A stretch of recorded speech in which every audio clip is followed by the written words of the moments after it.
La Voz del Derecho presenta Panorama Económico. Los hechos, las cifras, las medidas oficiales, el sistema cambiario, monetario y crediticio. Dirige y conduce Luis Alberto Ávila.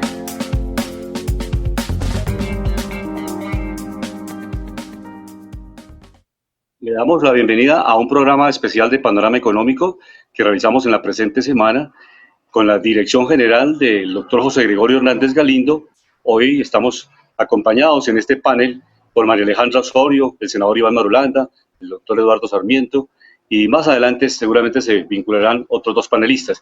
Es muy importante tres temas que vamos a abordar, pero desde luego la agenda es abierta, tres temas que son vitales en la economía colombiana. El tema de la tasa de desempleo, que el DANE nos entrega una cifra del 20.2, subiendo el 10% comparada con el mes de julio del año anterior, con esta pandemia tan crónica que está viviendo el mundo. Igualmente, el préstamo que Avianca recibe por parte del Estado colombiano de 370 millones de dólares. Y pues recientemente también una medida que tomó el Banco de la República de vender parte de sus reservas que tiene en oro, que es un porcentaje muy pequeño, pero de todas maneras es importante en este panel valorarlo. Iniciemos esta interesante reunión con María Alejandra Osorio, la subdirectora de ACOPI en Bogotá. ¿Qué mirada tienen ustedes? Buenos días, bienvenida a Panorama Económico. Muy buenos días para el profesor Eduardo Sarmiento y al senador Marulanda que nos van a acompañar, a usted Luis Alberto por esta invitación, muy cordial, usted por esta invitación y muchas gracias.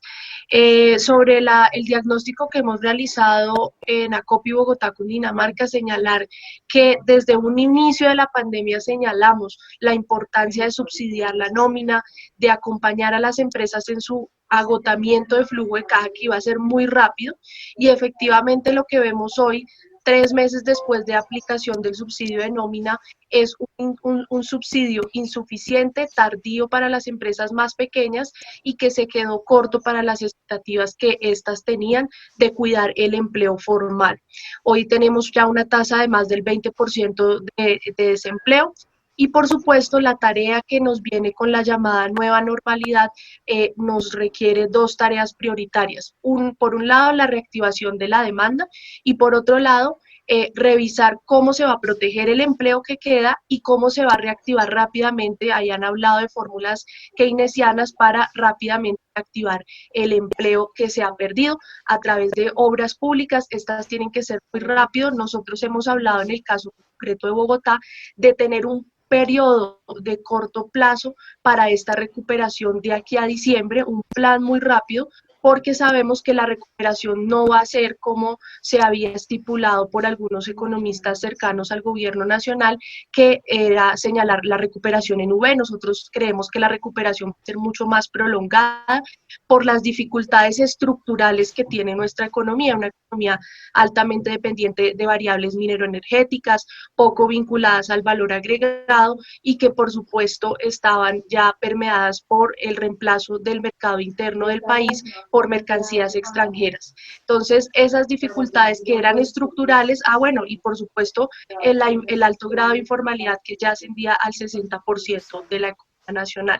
Entonces, ahí hemos señalado que esas son las tareas prioritarias para este periodo y que cerca de un 38% de empresas más pequeñas refieren tener que cerrar sus establecimientos por completo. Nos parece que todavía es una cifra muy alarmante y si eso se compila o se compara contra las cifras de no renovación de cámaras de comercio, que es de cerca del 17% según la Cámara de Comercio de Bogotá, pues la cifra es bastante preocupante. La destrucción del tejido empresarial nos requiere una tarea prioritaria. Gracias, María Alejandra. Y senador Iván Marulanda, ¿cómo ven ustedes el préstamo a Avianca en el Senado de la República? Seguramente muchos debates de control político los van a realizar. ¿Cómo ven esa perspectiva? Que tengamos este préstamo de 370 millones de dólares para una empresa y que si los dividiéramos en 50.000 empresas, le correspondería a cada empresa 27 millones y haríamos una reactivación mucho más fuerte, no concentrando en una sola empresa un crédito de esta magnitud. Y como se ha hablado por parte del gobierno, el viceministro de Hacienda, que realmente tienen algunas garantías, pero solamente con el programa Millas no se garantiza este crédito. Es realmente un riesgo para el país entregar estos recursos. Senador Marulanda, muy buenos días. Alberto, buenos días. Un gusto estar aquí en tu programa. Lo mismo compartirlo con María Alejandra, con Eduardo Sarmiento. Pues hombre, yo tengo mucha curiosidad. Siempre he tenido en cada paso que da este gobierno y el ministro de Hacienda mucha curiosidad de saber en qué lógica es que funciona el cerebro de estas personas. Porque es demasiada perversidad, es demasiadas incógnitas y demasiadas sombras en esas decisiones. ¿Cómo se toma esa decisión en estas circunstancias en que está el país y en las circunstancias en que está esa empresa? Mira, primero que todo, esa empresa está quebrada, antes de la pandemia, quebrada. Segundo, esa empresa ya no es una empresa colombiana, es una empresa que además no tributa en Colombia, es una empresa panameña de unas personas que están en unos litigios muy complicados. El propietario que ha tenido la mayoría accionaria en los últimos 20 años, qué sé yo, está en la cárcel. Es una empresa que nos generaba a los colombianos muchas discusiones por la calidad de sus servicios, por las tarifas, por muchas cosas. En esas circunstancias, pues uno no se explica cómo el país le va a invertir un billón y medio de pesos para meterse, además, a un pleito de quiebras en los tribunales de quiebras de los Estados Unidos. Ya tuvo el gobierno que contratar abogados para meterse allá en ese proceso de quiebras de la ley 11 en Estados Unidos de esa empresa. Para hacer ciertas comparaciones, el gobierno alemán refinanció o capitalizó a Lufthansa con una inversión de 9.000 millones de euros. Y esa empresa no estaba quebrada. Y para poderla sostener, invirtió 9.000 millones de euros. Por supuesto, es una empresa más grande que Avianca, pero no tanto más grande como que en las proporcionalidades nos dice exactamente que lo que estamos es tirando a la basura 370 millones de dólares, que no le van a resolver el problema de supervivencia a esa empresa, ni el problema que le generó la pandemia, ni el problema que traía atrás. Los franceses invirtieron en Air France, el Estado francés invirtió 7.000 millones de dólares para capitalizarla y sacarla adelante por los daños de la pandemia. No porque estuviera quebrada, era una empresa rentable que estaban cabalmente funcionando, sino para resarcirla de las pérdidas de la pandemia y para darle pues un aire capital que la sacara adelante. Alemania, 9.000 millones de euros.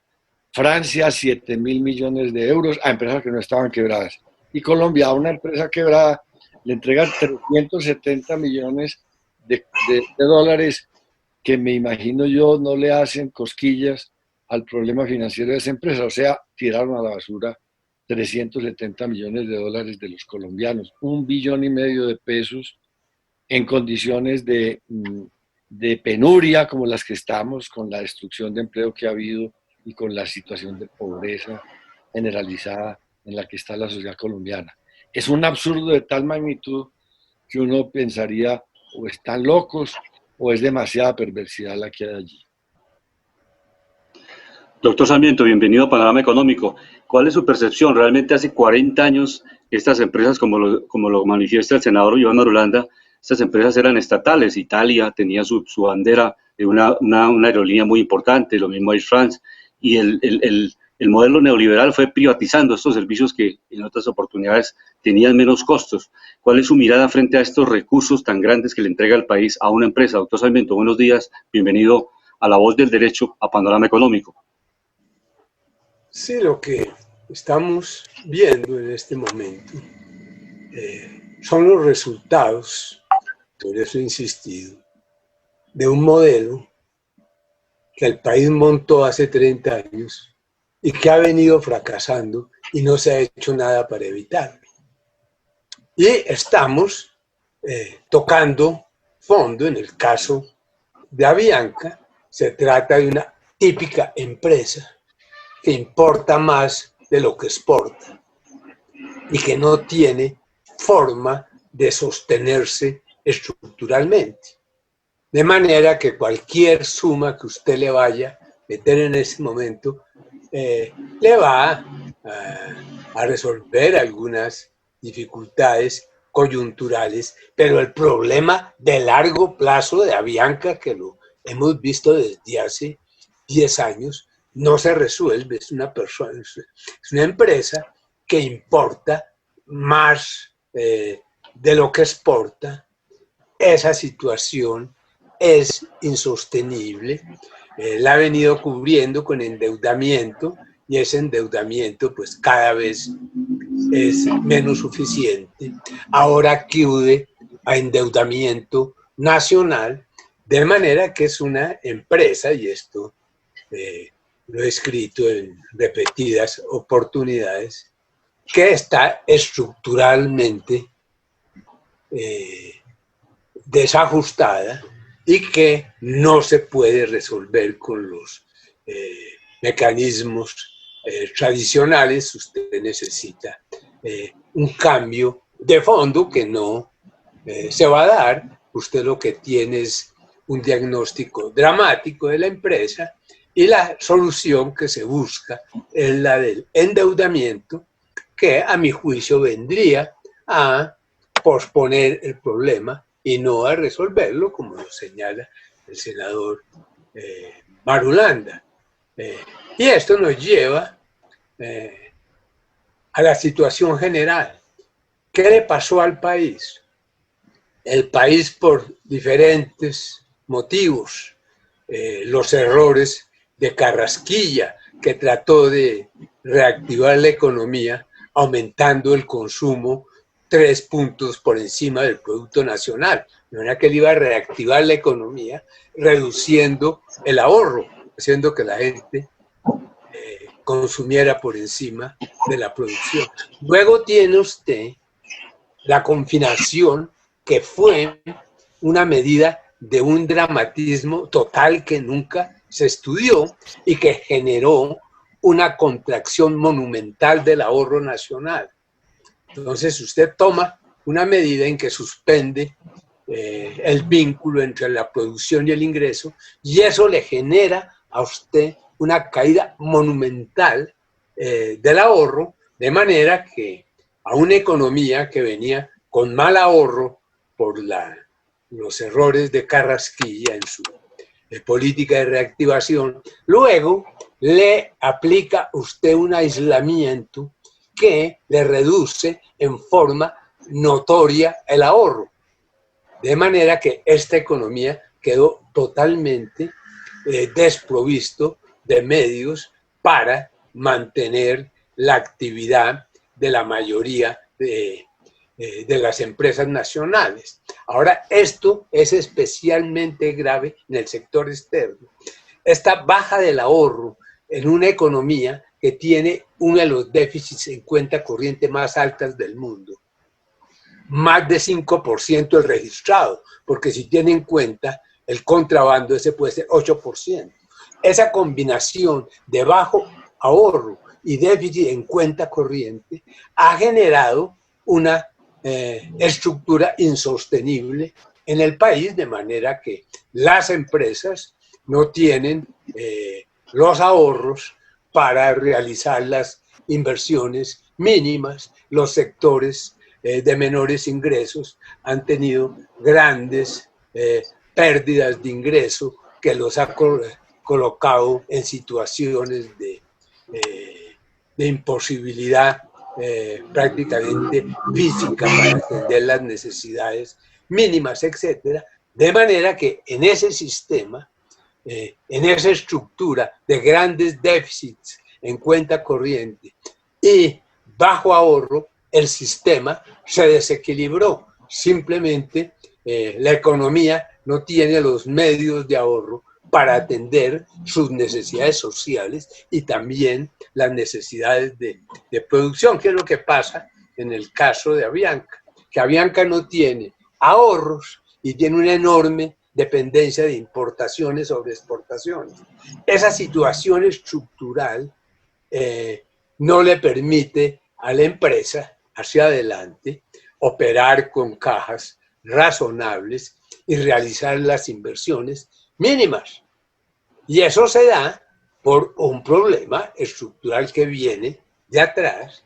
El financiamiento externo probablemente alivia, pero no resuelve. Ese es el problema de toda la economía. Usted tiene un déficit en cuenta corriente y un bajo nivel de ahorro que da lugar a un faltante en economía que es de tal magnitud que en 2 meses ese desajuste agravado por la confinación le destruyó 7 millones de empleos.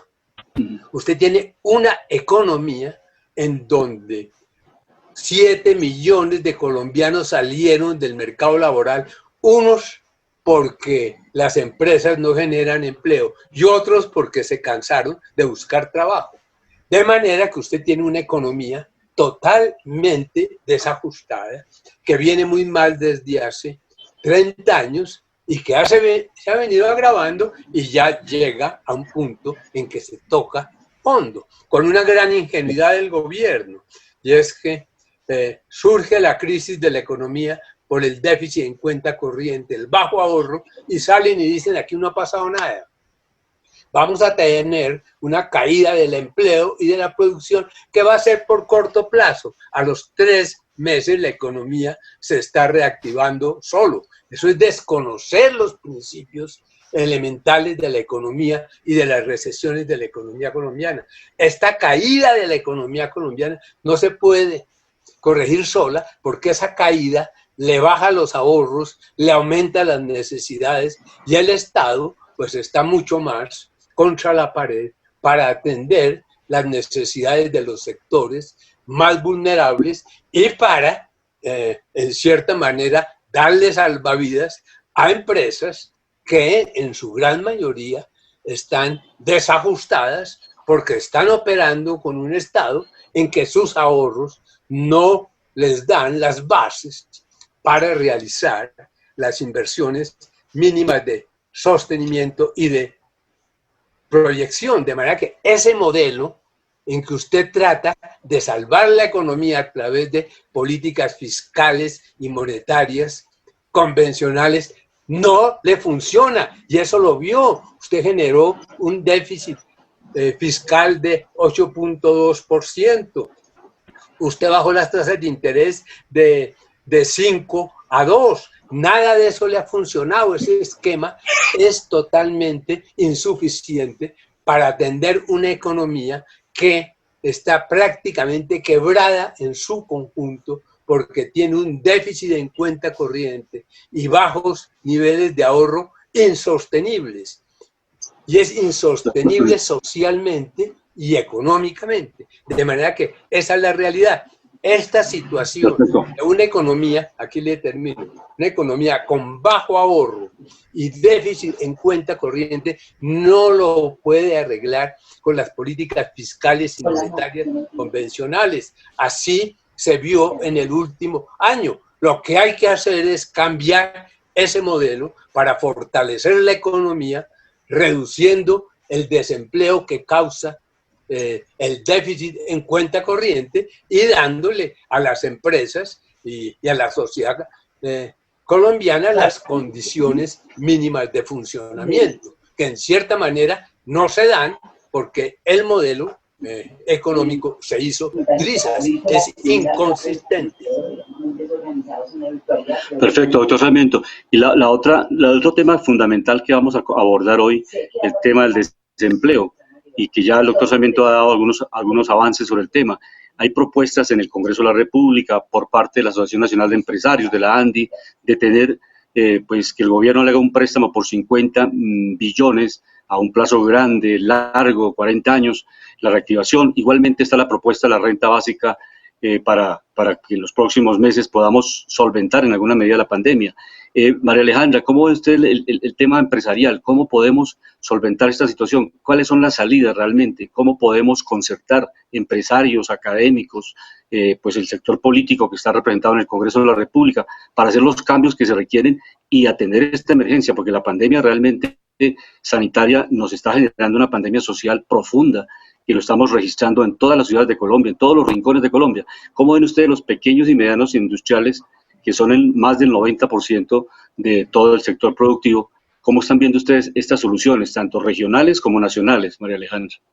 Bueno, a nivel nacional, nosotros creemos que la propuesta que ha hecho Bruce McMaster sobre el empréstito del Banco de la República refleja la crisis tan enorme que estamos viviendo, ya para que sean los grandes importadores, los grandes empresarios del país quienes están señalando esta necesidad de hacer una cosa que está totalmente salida de la ortodoxia económica, pues señala realmente la importancia de pararle bolas a este tema. Hay un tema muy importante y es que el FOME ha usado unos recursos. El Observatorio Fiscal de la Universidad Javeriana ha señalado que ni siquiera se han usado el 50% de los recursos que están dispuestos allí. Para el subsidio a la nómina no se han gastado sino 2.5 billones de pesos, lo cual es absolutamente insuficiente para abarcar las necesidades del sector empresarial, y eso pues nos da la magnitud de la crisis que no se ha venido abordando bien. Desde un principio de la pandemia se deberían haber tomado medidas. La renta básica para ponerle plata en el bolsillo a las personas era supremamente necesaria, pero eso debía ir acompañado además de protecciones a la industria nacional, porque de nada nos sirve que las personas tengan plata en el bolsillo para salir a consumir si van a salir a consumir únicamente productos importados, como lo vimos en el día sin IVA. Entonces ahí hemos señalado que este es un momento que nos pone contra la pared para ponernos a pensar realmente cuál es el modelo económico que necesita el país, y mucho más en esta pandemia que se ha hecho más evidente todas las fallas estructurales que tiene la economía. Entonces, por ejemplo, nosotros hemos señalado el incremento del presidente para los confeccionistas sobre el incremento arancelario. Hay que establecer esas barreras arancelarias para que protejamos la industria nacional. Ese mismo arancel debería establecerse además para otros bienes de consumo intermedio, como son el calzado, como son los productos textiles, confecciones, toda la cadena, y hay que revisar otros renglones de la economía. A contrapeso, lo que estamos viendo por parte del gobierno nacional es nuevas firmas de tratados de libre comercio. Está anunciado la firma del Tratado de Libre Comercio con Japón y posiblemente con Reino Unido, más agravando muchísimo más y profundizando muchísimo más el mismo modelo que nos viene dificultando gravemente en el país. Entonces, esto para señalar que hemos curado con el mismo mal que hemos tenido durante décadas al país para darle una solución que va a resultar insuficiente. Eso es lo único que nosotros estamos viendo sobre este tema. ¿Qué perspectivas vemos para proteger el empleo, proteger las empresas? Si no protegemos el tejido empresarial del país, pues no va a haber posibilidades de empleo en el país. Entonces, ahí es donde nosotros hemos concentrado nuestras fuerzas. El subsidio a la nómina debe prolongarse por lo menos durante un año más. Debemos hacer esfuerzos por cuidar nuestra protección nacional, a la industria nacional, porque de esa manera vamos a poder generar empleos en estas industrias que generan encadenamientos productivos hacia adelante y hacia atrás, y esto pues va a repercutir favorablemente en el consumo y por supuesto en el empleo. Esas son las propuestas que nosotros hemos realizado. Sustitución de importaciones en un momento como este, tan agudo que estamos viviendo. Muchas economías del mundo están mirando hacia adentro y nosotros hemos señalado que ese debería ser uno de los aspectos que debería revisar el gobierno nacional. No como lo han dicho, que es la sustitución de importaciones inteligente. Esa sustitución de importaciones inteligente no hemos entendido en qué consiste, no hemos visto en la práctica en qué se ha manifestado, y por el contrario se ha venido profundizando el reemplazo del mercado interno por mercancías extranjeras, especialmente en bienes de consumo intermedio. Senador Iván Marulanda, en el Congreso de la República Usted ha tratado y ha liderado un proceso muy importante en el semestre anterior y en este semestre van a insistir con la renta básica. ¿Cómo está la situación? Porque realmente esta pandemia nos obliga a repensar la famosa palabra de reinventarnos. Pero ¿cómo hacer que el Congreso de la República se logre esa mayoría para que sea posible que estos recursos le lleguen a la gente con esta emergencia que estamos viviendo? Sí, Luis Alberto, esta conversación naturalmente nos remite al punto de referencia que plantea el profesor Sarmiento. Aquí realmente hay un problema, digamos, de pensamiento económico y de pensamiento sobre el desarrollo, que es lo que tenemos que revisar y, por supuesto, cambiar, porque venimos con una manera de ver las cosas en la economía y el papel del Estado en la economía, pues que nos ha llevado a esta situación en la que estamos. País importando 14 millones de toneladas de comida, un país en un proceso de desindustrialización de 20 o 30 años, en un país en un proceso de concentración de una enorme dependencia económica, sobre todo en el tema de la balanza de pagos, en la exportación de hidrocarburos, de combustibles fósiles, un país que vive del petróleo sin ser petrolero, es decir, una cantidad de cosas que nos condicionan para manejar esta realidad. Entonces, lo primero que habrá que resolver es decir que el Estado tiene otro papel distinto al que ha desarrollado en estos últimos 30 o más años. Y entonces eso quiere decir al Estado hay que darle un músculo financiero. Hay que darle un músculo financiero, lo que quiere decir que hay que reestructurar el sistema tributario. Reestructurar el sistema tributario para hacerlo equitativo, para hacerlo progresivo y para hacerlo eficiente. Y para que le dé recursos al Estado para hacer muchas cosas. Por ejemplo, en la pandemia. Hombre, pues resolverle a la gente su problema de supervivencia. Es decir, reconocerle a la gente el derecho que tiene a vivir dignamente, que es un derecho consagrado en la Constitución. La Constitución es la carta de navegación de esta nación, es el compromiso social, el contrato social de esta nación. Y el Estado que le pertenece a todo el pueblo está pensado para que le resuelva esos problemas a la gente, de su vida digna, de su supervivencia, de sus derechos, el derecho a la salud, el derecho en este caso a la vida y a la vida digna. La gente está sin con qué comer. Y si uno hace las cuentas de los hogares que vivían de la informalidad y los hogares que vivían de los micronegocios, microempresas, pequeñas y medianas empresas, que todo eso colapsó.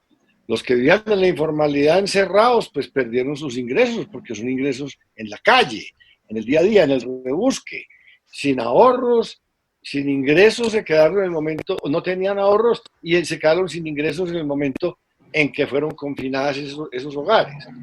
Y por el lado de los trabajadores de las pequeñas, medianas, micronegocios, microempresas, pues confinados, esos negocios se derrumbaron.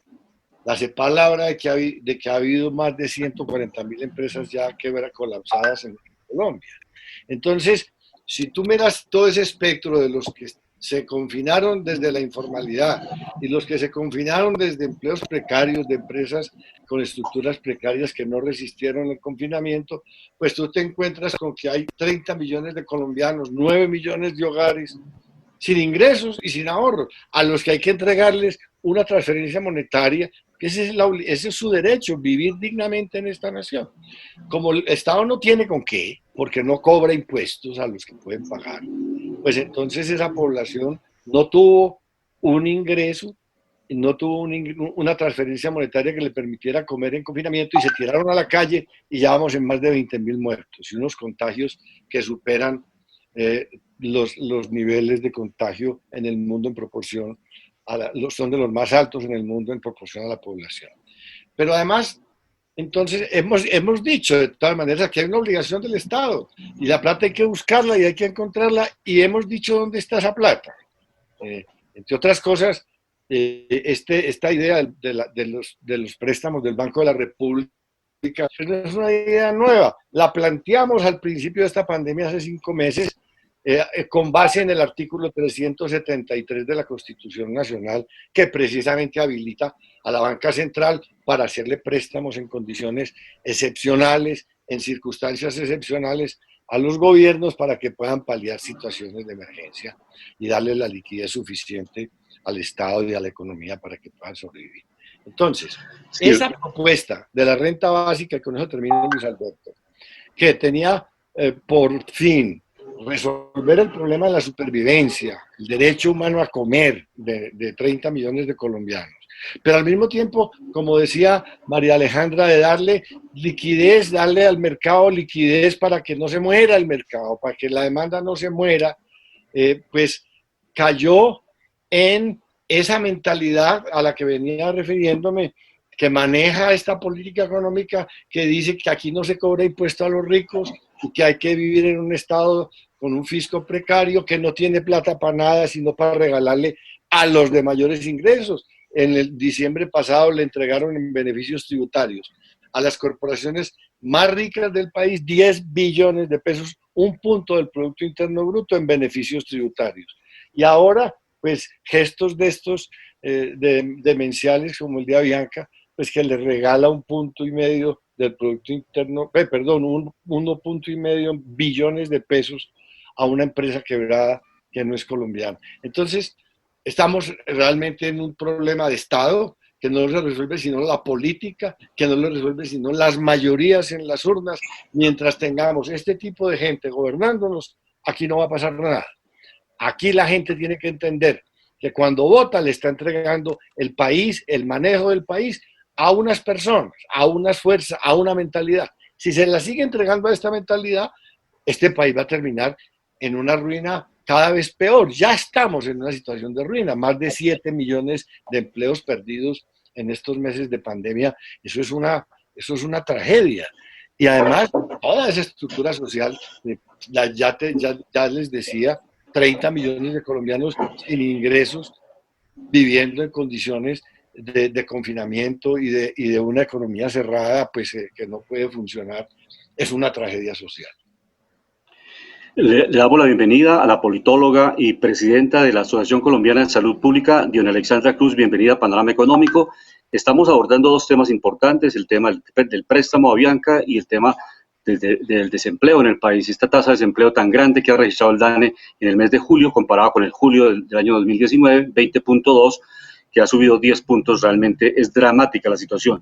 Bienvenida a Panorama Económico en este programa extraordinario que hacemos esta semana con la dirección del doctor José Gregorio Hernández, que hasta el momento no se ha podido conectar con nosotros, pero seguimos avanzando en este análisis compartido. Lo estaremos también dando a conocer en las universidades este programa, en las redes sociales de La Voz del Derecho, para realmente difundir este pensamiento económico y estas salidas que se están entregando hoy, que son bien importantes. Así el gobierno, como en varias oportunidades hemos dialogado con los viceministros, pues realmente ellos no quieren aceptar otras salidas, otras soluciones a la crisis que está viviendo Colombia. Bienvenida a Panorama Económico, Diana Alexandra Cruz. Muy buenos días.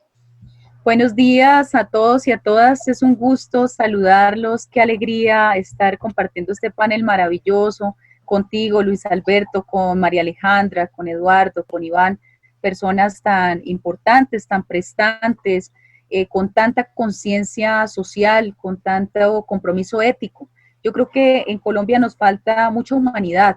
Hemos llegado a una deshumanización total, probablemente en virtud del conflicto armado que nos aquejó durante más de 60 años, si tenemos en cuenta que el origen fue el asesinato del caudillo liberal Jorge Eliezer Gaitán.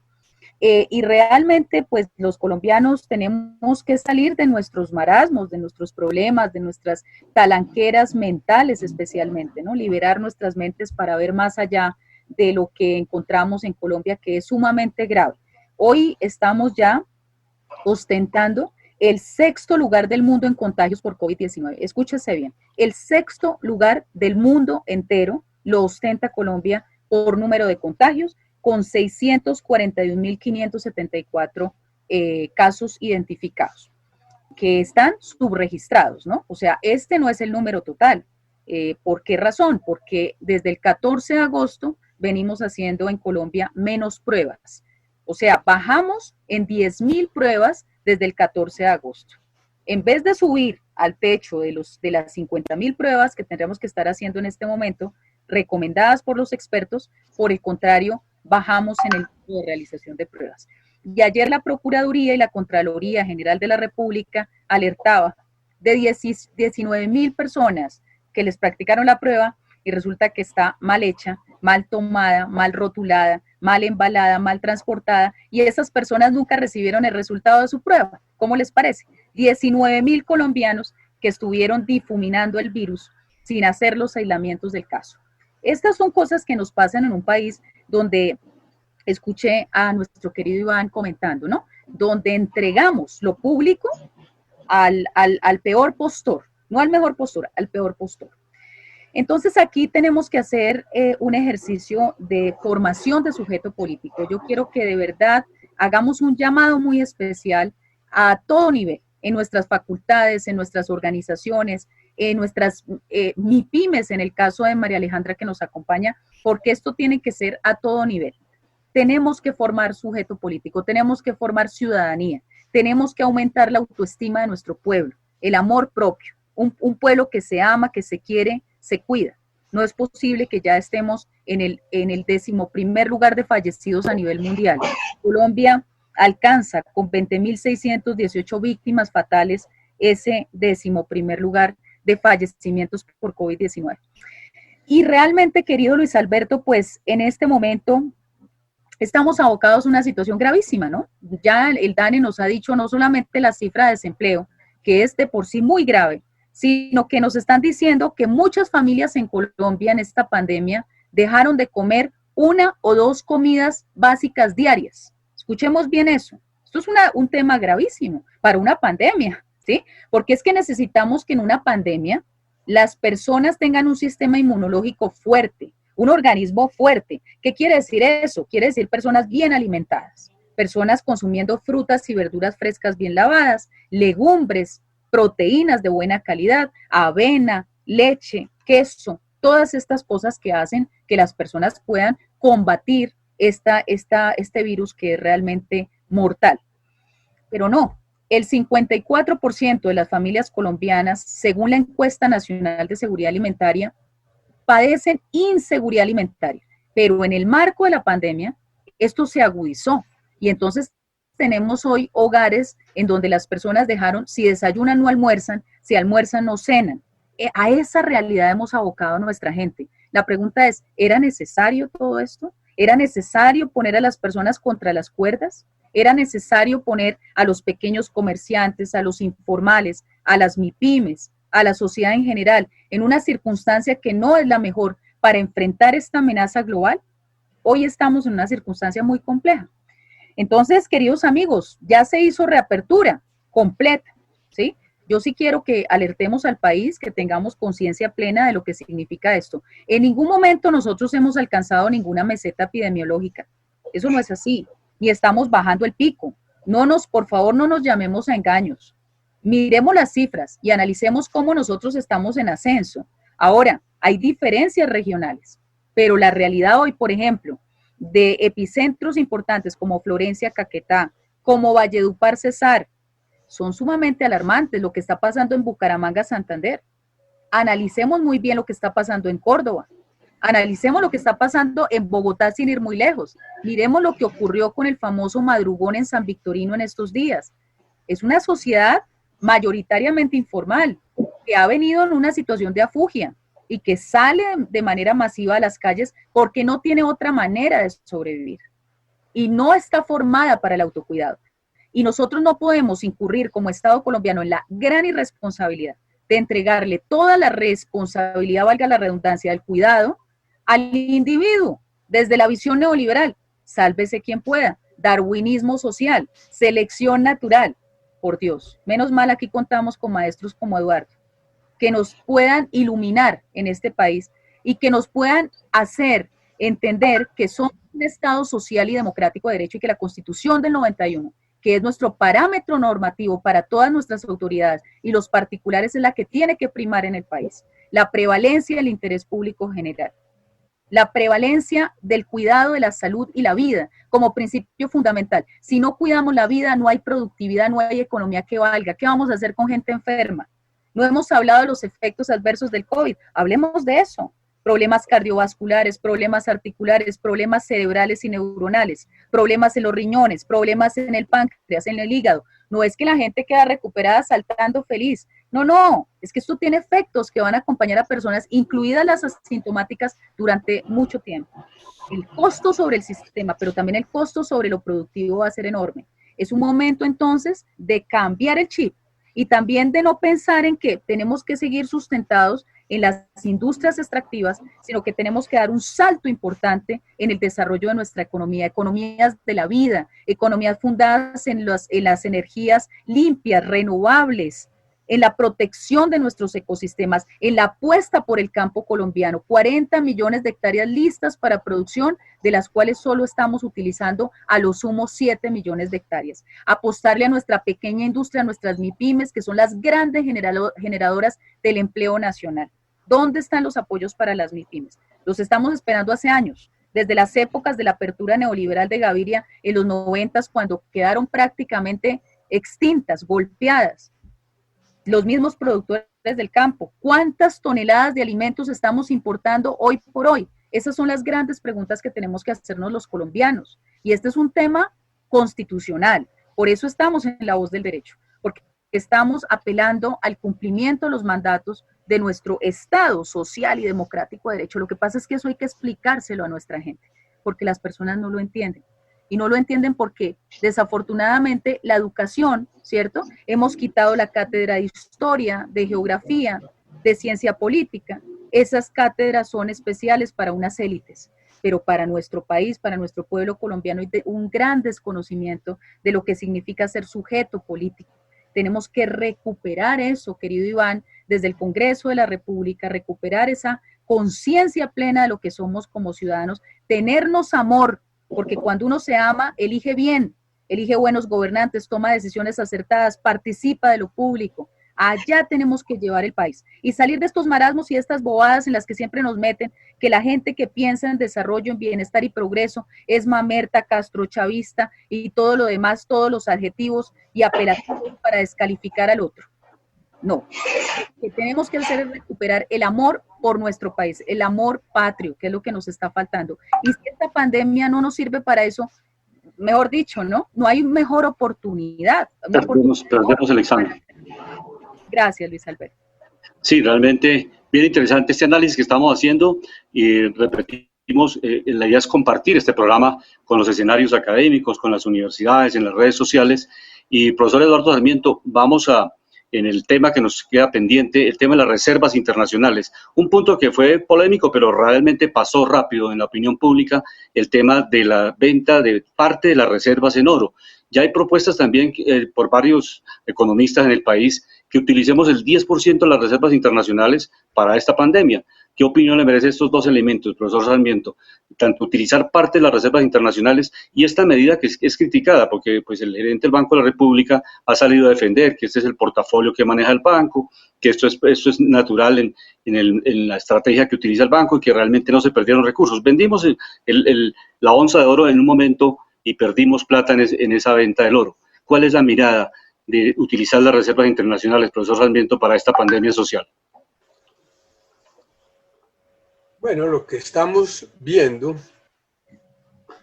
en todo esto es un poco la improvisación. Claro que hay que hacer muchas cosas, pero hay que hacerlas bien. Y lo que no tenemos en este momento son las condiciones para eso. Por ejemplo, la venta del oro. Bueno, sobre eso se podrán dar muchas razones.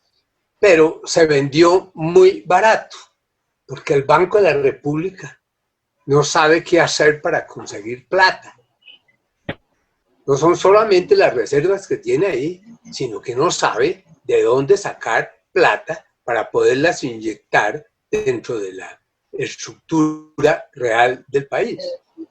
De manera que aquí a lo que estamos abocados no es solamente si se utilizan las reservas internacionales, si se hace un crédito del banco, si se hace un crédito del Banco de la República al gobierno para que le pueda dar más fácilmente créditos a las empresas y para que el gobierno pueda hacer inversiones de alto empleo.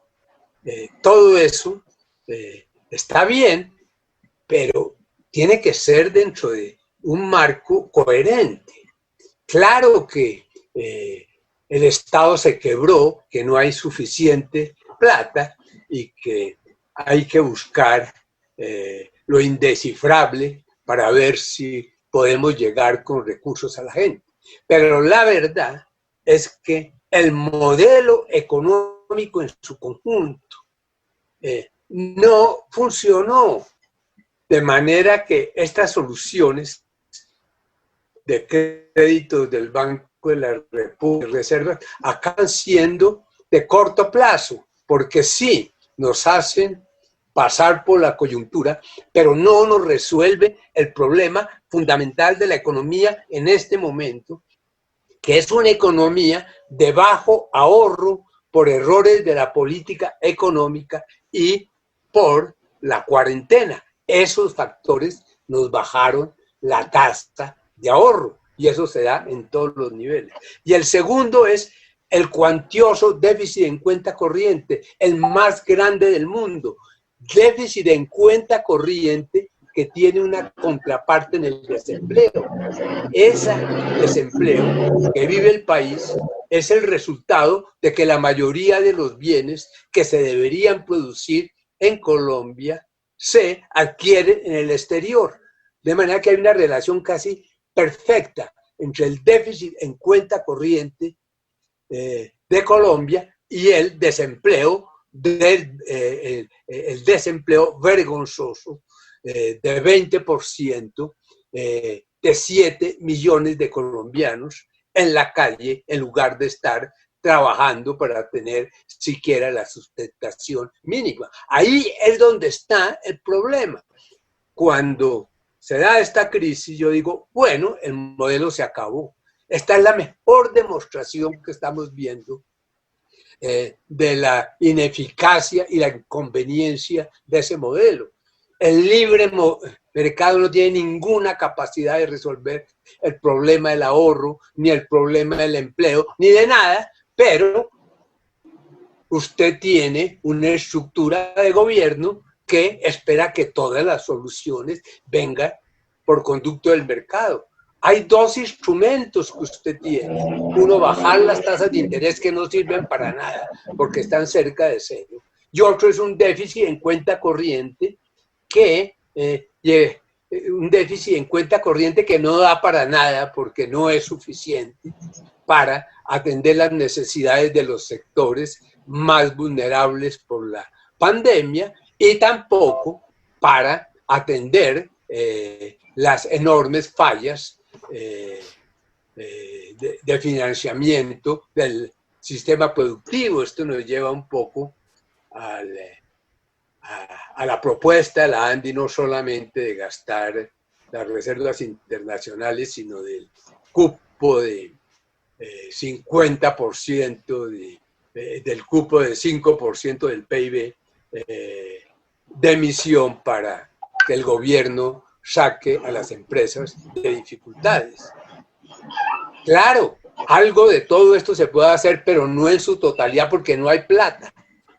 Entonces lo que tenemos es que poner a funcionar el sistema económico en forma adecuada. Por ejemplo, si usted hiciera una gran reforma del sector externo, que es donde está el problema grande, y usted pasara de este sistema de libre mercado, de apertura de 30 años, que ha sido totalmente inadecuado para las realidades del país nacionales e internacionales, usted resolvería el problema de ahorro porque exportaría más e importaría menos. Y también resolvería el problema de empleo, porque el problema de empleo proviene fundamentalmente de las enormes importaciones que usted realiza en el país. Usted tiene una economía con baja demanda, con bajas condiciones, y encima de que usted tiene baja demanda, tiene estímulos para que todos los bienes se adquieran en el exterior.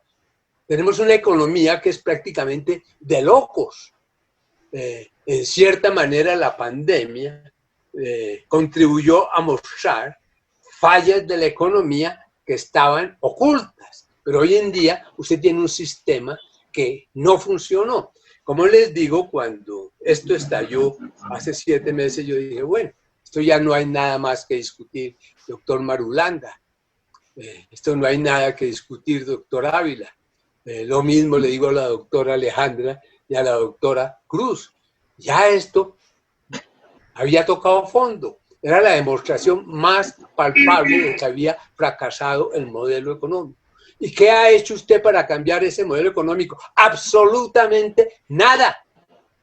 Usted toma unas medidas draconianas y no concibe las compensaciones. Usted tiene una caída nunca vista del Producto Nacional del Empleo y no hay ninguna medida que las contrarreste y que las alivie.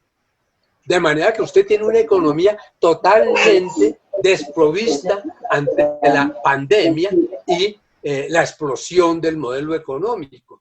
Porque lo que tenemos ahora con la pandemia, no es solo la pandemia, sino que la pandemia, en cierta manera, ha esclarecido el fracaso simultáneo del modelo económico. De manera que aquí tenemos los problemas de la pandemia, tanto en su concepción como en las soluciones, pero también en que la pandemia eliminó toda duda sobre la incompetencia y la ineficacia de ese modelo de libre mercado.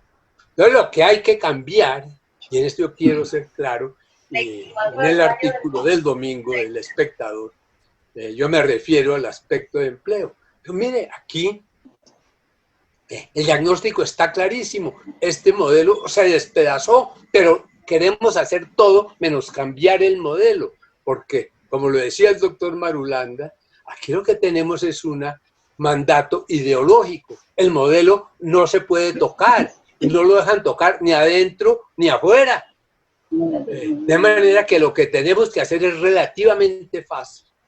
Lo primero, aquí para concluir, lo primero es cambiar ese esquema de comercio internacional en que usted compra los bienes afuera para conseguirlos más baratos a cambio de lo más grave que tiene usted en este momento, y es el elevado desempleo. Es realmente grotesco que Colombia sea el principal país que compra bienes en el exterior y que tenga tal vez la tasa de desempleo más alta del mundo. Ahí hemos llegado a una cosa, pero señores, ustedes tienen el desempleo más alto del mundo y además tienen también la economía en donde la mayoría de los bienes se compran afuera. Bueno, eso es lo primero que hay que arreglar.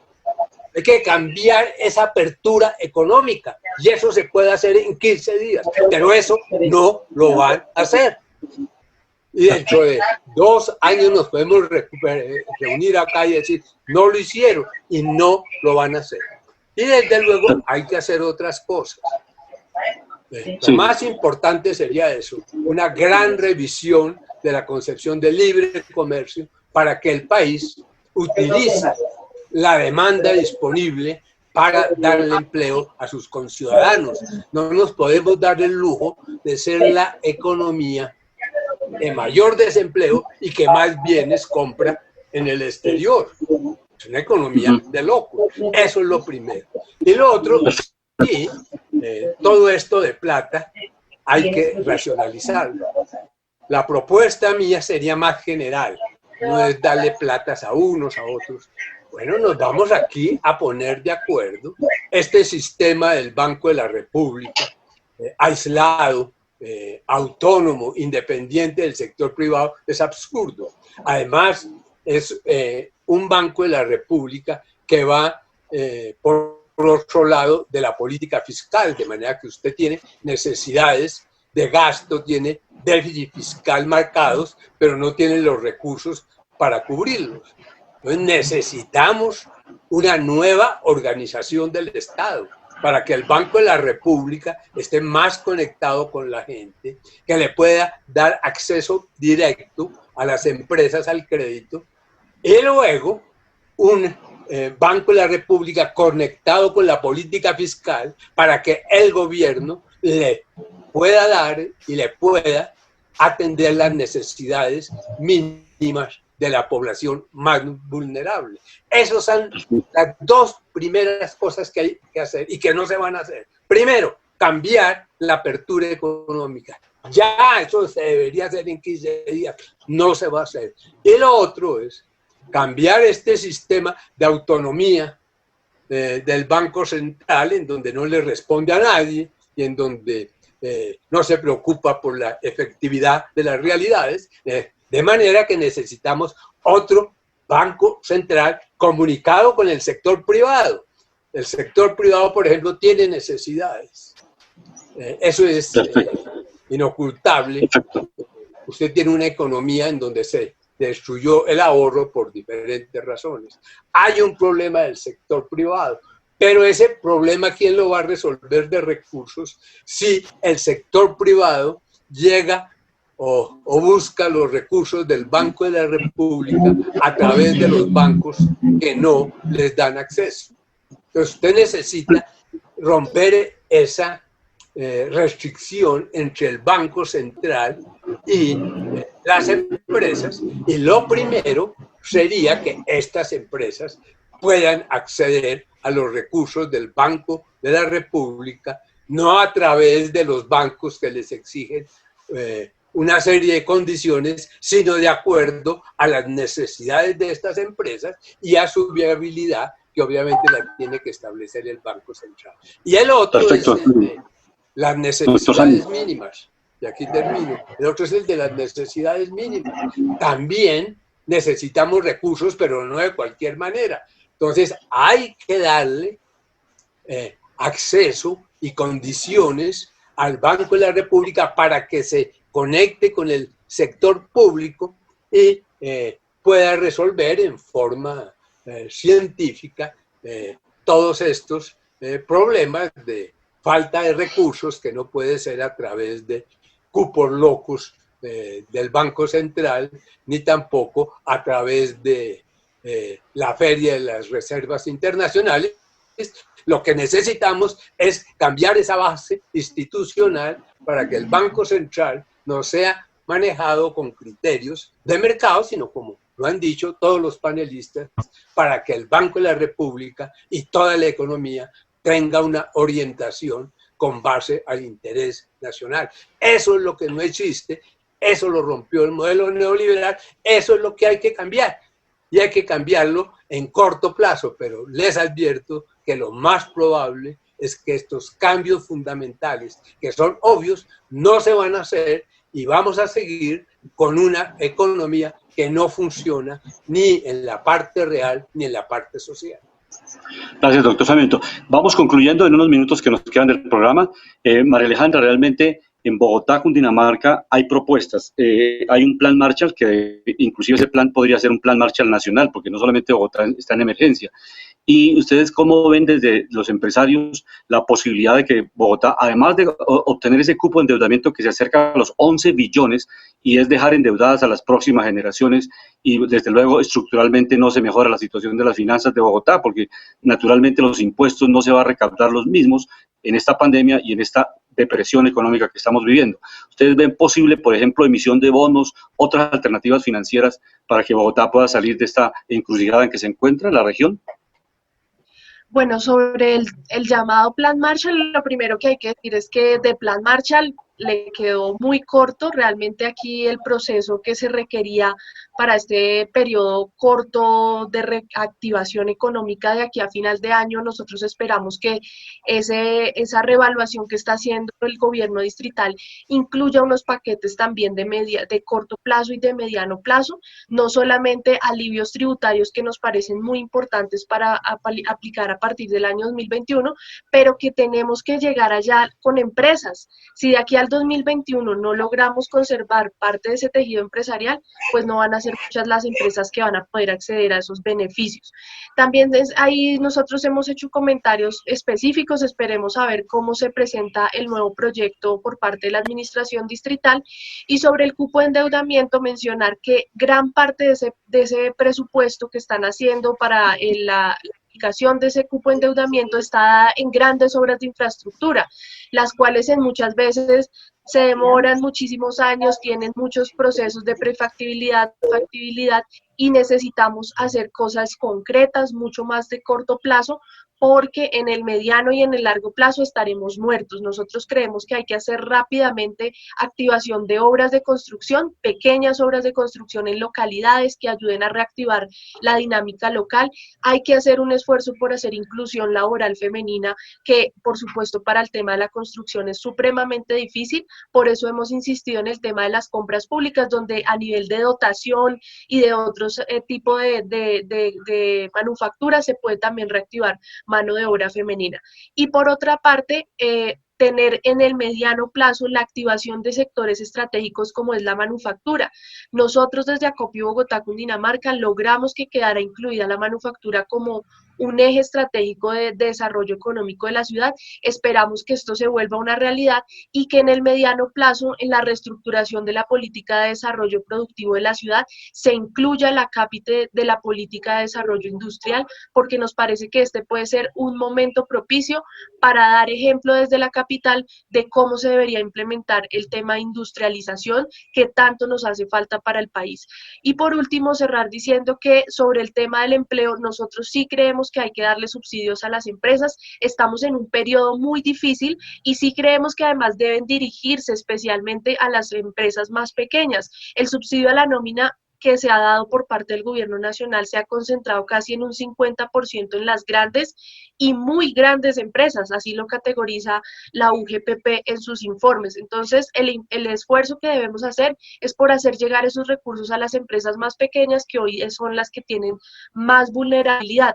Y para finalizar, un dato: nuestras últimas encuestas dan reportes de que el 60% de las empresas funcionan al 50% o menos de su capacidad instalada, y esto pues nos tiene que dar un mensaje de las necesidades y de que el gobierno, a través del Estado, es el único agente económico que puede realmente ganar la mayor parte, llevarse la mayor parte de esta crisis, y no la podemos descargar ni sobre las empresas y mucho menos sobre los trabajadores que hoy tienen tan afectados sus ingresos. Es complicado. Senador Marulanda, senador Marulanda, estaba comentando que vamos a quedar en deuda con su señoría porque da para un programa muy completo de análisis del proyecto de ley que usted está tramitando o va a presentar al Congreso. No sé en qué etapa se encuentre relacionado con la legalización del tema de la hoja de coca y este problema que ha sido histórico en Colombia.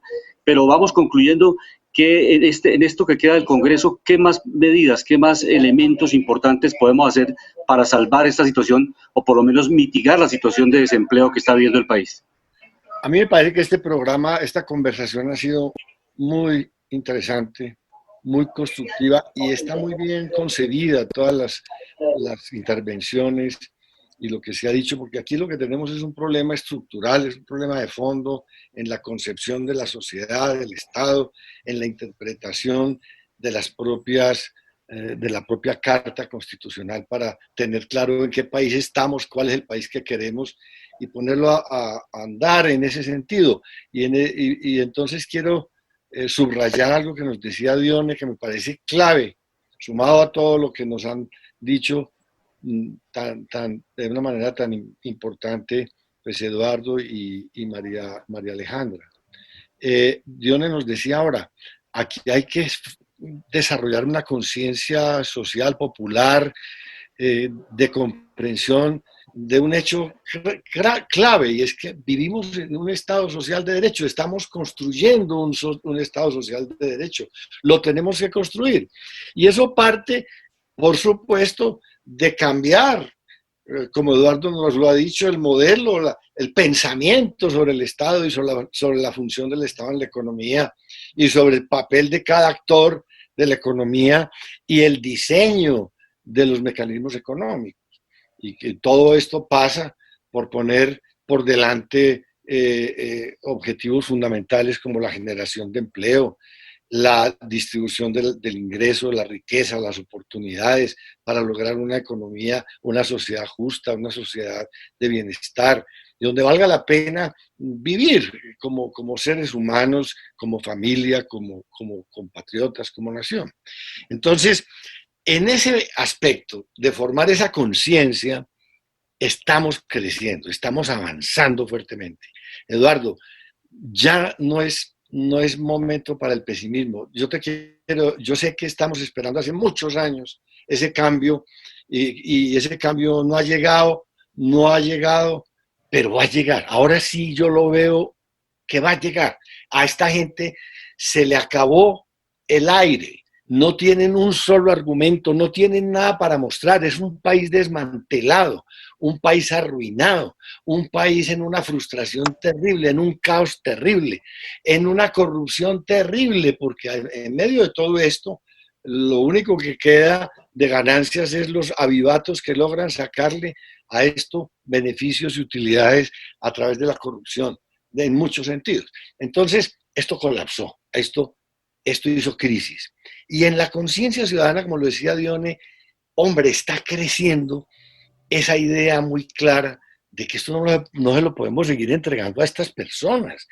¿Cuántas veces ha sido ministro de Hacienda este señor que tenemos ahora? Y sale este y entra otro que ya fue ministro antes. Y hágale para atrás todos esos equipos económicos, los traen de Washington, los traen de Harvard, los traen de estas grandes universidades, los trasplantan para acá, gente que no conoce a Colombia, que no tiene una sensibilidad sobre el país, se vienen a aplicar unos catálogos, unas lecciones que se aprendieron de memoria, sin ningún sentido crítico, sin ningún realismo, sin ninguna capacidad de adaptarlo a las verdades de nuestro país y a las necesidades de Colombia. Todo eso, Eduardo, eso está pasando, por lo que nos dice Dione, por lo que nos dice María Alejandra, pero lo que dice Dione, repito, lo quiero subrayar.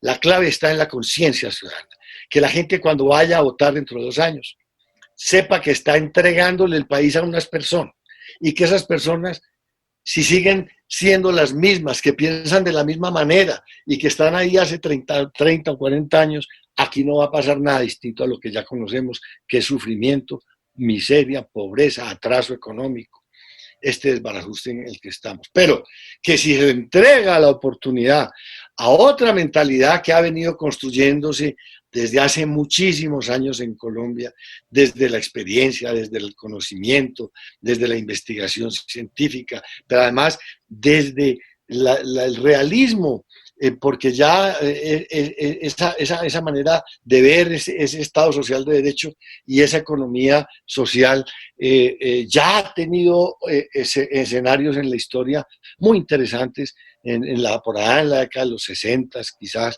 es lo más relevante. Pues eso, que vuelva ese aire, esa noción, ese pensamiento, y vamos a tener aquí una nueva dirigencia política, una nueva dirigencia económica, una nueva mentalidad empresarial, una nueva mentalidad del trabajador colombiano, del pueblo colombiano.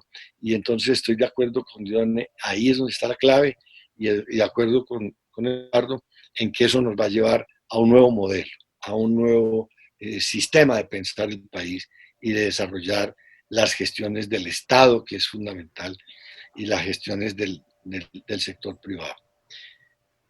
Por lo demás, estoy de acuerdo en que hay que revisar unas instituciones. Yo fui miembro de la Asamblea Constituyente, hice parte de la comisión especial que redactó los temas de Banca Central, con Alfonso Palacio Rudas, con Guillermo Berri, con Carlos Rodado, con Carlos Sosa. Y yo les quiero decir, allá en la intimidad de esa comisión, cuando redactamos esos artículos de Banca Central, el consenso al que llegamos no tenía nada que ver con la manera como después interpretaron eso.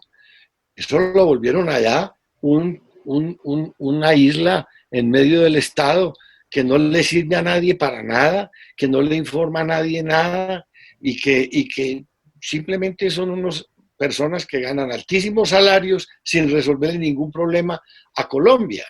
Y eso fue así no por la concepción de esos artículos, sino por la manera como los desarrollaron después en la ley orgánica y, por supuesto, en las políticas económicas que han puesto en marcha, que volvieron al Banco Central un músculo inhábil, flexo, inútil para el desarrollo del país. Podríamos, senador Marulanda, promover desde Panorama Económico una reforma al artículo 373 de la Constitución con un proyecto de ley, un acto legislativo que le permita justamente cambiar las funciones, ampliarlas, como está en la Reserva Federal de los Estados Unidos, que no solamente el Banco de la República responda por la inflación, que lo ha hecho de alguna manera bien, sino también responda por el crecimiento económico, por la generación de empleo. Esa variable le daría una responsabilidad integral al Banco de la República y un giro pues, en la Constitución colombiana. Pero para yo creo que es más de la ley orgánica que la Constitución, pero bueno, de acuerdo. Hay que examinar. Es el Banco Central que sirva para algo, claro, que no sea un arroz. Claro. Es correcto. Con responsabilidad política. Y siguiendo en ese cierre de nuestro programa... Por ejemplo, aquí un punto. El Banco de la República, sí, en materia de inflación no lo ha hecho mal, pero lo ha hecho a cambio de generar un monumental déficit en cuenta corriente y un desempleo vergonzoso.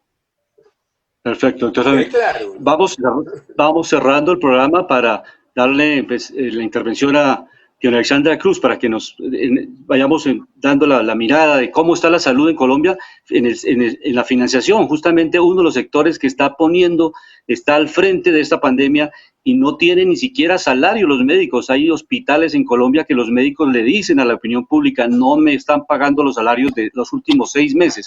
¿Cómo puede funcionar un aparato, un sistema de salud en Colombia si su base, el sector humano, no tiene los ingresos necesarios para la sobrevivencia? Y de paso, pues del nombre de Panorama Económico y la Voz del Derecho, saludarla, porque hoy está cumpliendo años la presidenta de la Asociación Colombiana de Salud Pública, Diana Alexandra. Si llegamos al cierre de este programa con su intervención. Bravo, Dione, feliz cumpleaños. Tan bellos, muchas gracias. La mejor manera de celebrar mi cumpleaños con ustedes, que son seres tan maravillosos, que han dedicado su vida entera al país, ¿no? Realmente es un enorme honor para mí estar en este panel. No, la situación, querido Luis Alberto, de nuestros trabajadores de la salud es indignante, eso no se puede calificar de otra manera, ¿no? Pero es el resultado del modelo en el que estamos, de la ley 100 del 93, de la precarización del trabajo, ¿no? De haber perdido todos los cánones del trabajo digno, decente, que se lo debemos a la evolución de la civilización humana. O sea, pasamos por revolución industrial, es decir, muchas personas tuvieron que morir en grandes fábricas, en grandes empresas, para que entendiéramos que teníamos que tener unas jornadas laborales de 8 horas, que los contratos tenían que ser estables, que las personas debían tener una cobertura de seguridad social plena, con todas las garantías, las prestaciones, sus vacaciones remuneradas, sus primas, en fin, eso se perdió. Desafortunadamente, lo que tenemos que decir en este momento, querido Luis Alberto, es que esos héroes y heroínas que están en la primera línea de enfrentamiento de esta pandemia, pues no tienen las condiciones ni siquiera mínimas para poder enfrentarla, ni los elementos de protección personal. Y quiero contarles que hay una cantidad impresionante de personas contagiadas dentro de nuestros trabajadores de la salud, médicos, enfermeras, auxiliares de enfermería, que no debería estar pasando. Personas que han fallecido todos los días en los medios de comunicación, en las redes sociales, nos enteramos, de una persona que ha perdido la vida y con ella una familia completa que se ha ido, que realmente estas familias además quedan acéfalas, quedan huérfanas, no se sabe quién va a responder por los hijos, por los huérfanos del COVID-19. Esa es una gran pregunta que tenemos que hacer y sobre todo buscar las maneras de resolver y dar unas certezas, porque en relación con los trabajadores de la salud, las aseguradoras dijeron sencillamente: vamos a reconocerles 10 millones de pesos por fallecido a las familias. Imagínense ustedes esto, ¿no? O sea, 10 millones de pesos, ¿no? Pongamos en dimensión el valor de la vida humana que nuestro sistema asigna, ¿no? De una manera completamente injusta, después de todo el sacrificio que representa para ellos y para ellas estar allí enfrentando esta circunstancia. En cuanto al tema de inversión en salud, querido Luis Alberto, pues los porcentajes y las cifras no son halagüeñas. Colombia es un país que no está invirtiendo lo recomendado a nivel internacional en materia de salud, o sea, decimos que entre 5, 6 puntos del Producto Interno Bruto tienen que invertirse como mínimo según los consensos de la Organización Mundial de la Salud. Nosotros no llegamos a ese porcentaje, pero lo que es peor, del total de la inversión en salud, solo dirigimos el 5% a programas de salud pública. Escúchese bien esto. Dentro de toda la proporción de inversión en salud, solo destinamos el 5% a programas de salud pública. Entonces esperamos que la gente se ponga bien el tapabocas, se laven las manos, guarden distanciamiento, ¿no? Cuando no hemos enseñado ni hemos forjado una cultura de la prevención, ¿por qué no le hemos apostado a eso? De la poca plata que le estamos invirtiendo a esta pandemia, que en total son 25.5 billones de pesos que tiene el Fondo de Mitigación de la Emergencia, el famoso FOME, quiero decirles que de 25.5 billones, solo 2.6 billones están destinados a salud. O sea, a dotar las unidades de cuidados intensivos, el tema de los ventiladores, todo lo que tiene que ver con elementos de protección y bioseguridad, ¿sí? O sea, es un porcentaje realmente pírrico para una pandemia en la que estamos y teniendo pues todos los problemas de pasivos, de deudas que las EPS tienen con los hospitales, porque ese es el otro problema gravísimo, querido Luis Alberto, 9.6 billones de pesos que las EPS le adeudan hoy a las clínicas y hospitales de Colombia. Plata que se requeriría, entre otras cosas, para ponerse al día con salarios atrasados.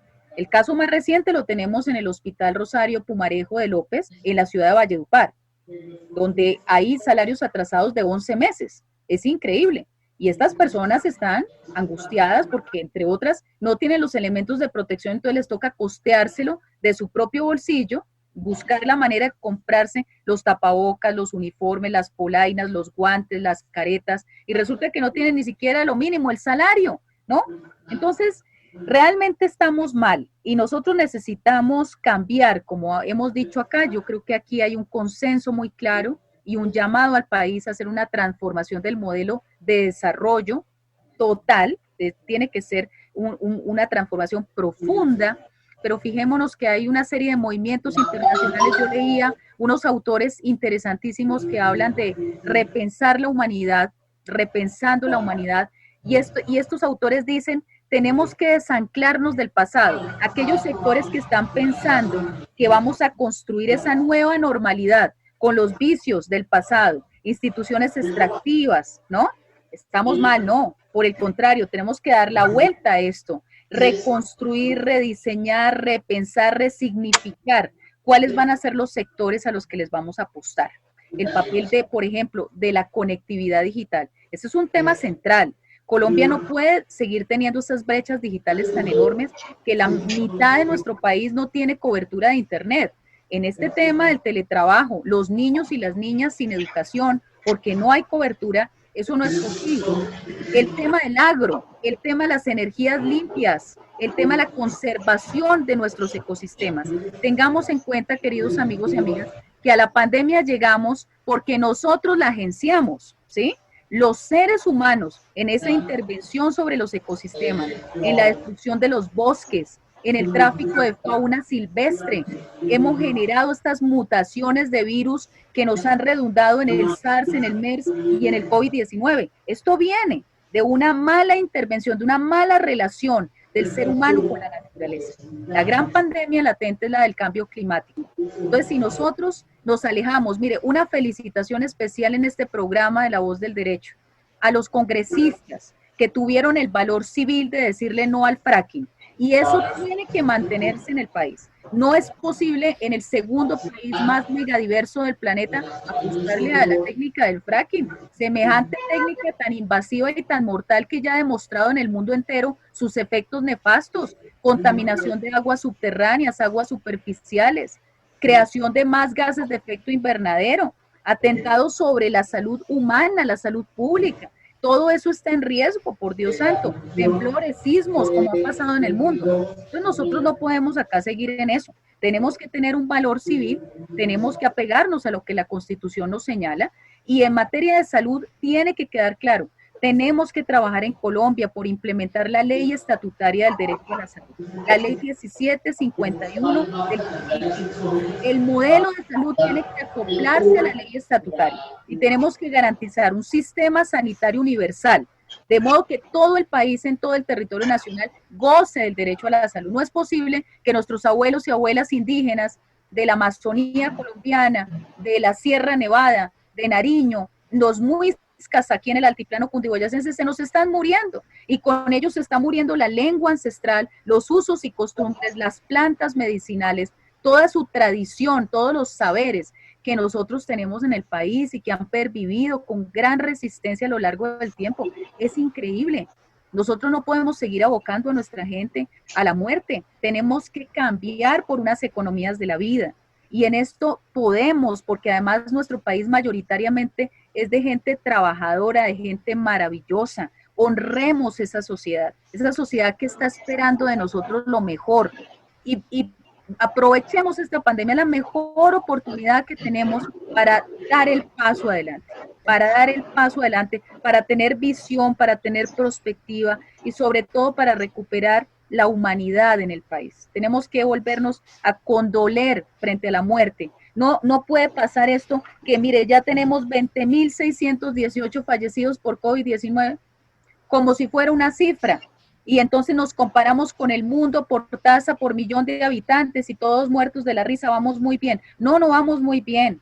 20.618 seres humanos murieron. Y la pregunta es, ¿eran evitables esas muertes? ¿No las podíamos ahorrar? Probablemente sí, de no ser porque tuviéramos otro curso de acción política, otra mirada del país y nos apegáramos a la Constitución. Y no estaríamos en este momento lamentando lo que estamos lamentando, ni proyectando la tragedia para diciembre, porque si nosotros no cambiamos en este momento el proceder, les auguro, queridos amigos y amigas, que en Navidad no vamos a estar disfrutando novenas con natilla y buñuelos, sino que cada familia de Colombia va a tener probablemente una víctima por COVID-19, o bien por efectos adversos en su salud, o bien por fallecimiento. Atención con esto, las pandemias no tienen excepciones. Es cierto que atacan a unas poblaciones vulnerables más, pero nadie está salvado en una pandemia. Eso lo han entendido los europeos muy bien. Por eso se están apoyando entre ellos, ¿no? Porque saben que si la cosa se pone complicada en uno de esos países que tienen peor condición económica, la cosa les va a sobrevenir sobre los países más ricos. Entonces tienen una lógica sensata. Ese es el llamado que queremos hacer, querido Luis Alberto. Muchas gracias, doña Alexandra. Doctor Sarmiento, muchas gracias por su participación, una despedida, y esperamos en otros programas tenerlo también en esta, pues para el análisis de los temas económicos que tanto usted ha venido haciendo desde diferentes medios escritos. Doctor Sarmiento, muchas gracias por su presencia en Panorama Económico, en La Voz del Derecho, con la dirección del doctor José Gregorio Hernández. Muchas gracias, doctor Sarmiento. Muchas gracias. Igualmente al senador Marulanda, muy amable por su presencia, y como le comentaba hace unos minutos, esperamos en otra oportunidad analizar muy detalladamente ese proyecto de ley que tiene que ver con la legalización de la coca y que tiene, pues obviamente, una incidencia muy grande en la historia de Colombia. Senador Marulanda, muchas gracias. Sí, es la regulación de la producción de hoja de coca y de sus derivados. Perfecto. Gracias, fue un honor, Dione, un honor, Eduardo, un honor, Luis Alberto y María Alejandra, que ya no está con nosotros tal vez. Sí, tuvo que retirar. Muchas gracias, me tengo que ir allá al Senado a trabajar. Perfecto, muy buen día. Muchas gracias. Hasta luego. Gracias, un Feliz fin de semana. Gracias. La Voz del Derecho presentó Panorama Económico. Los hechos, las cifras, las medidas oficiales, el sistema cambiario, monetario y crediticio. Dirige y conduce Luis Alberto Ávila.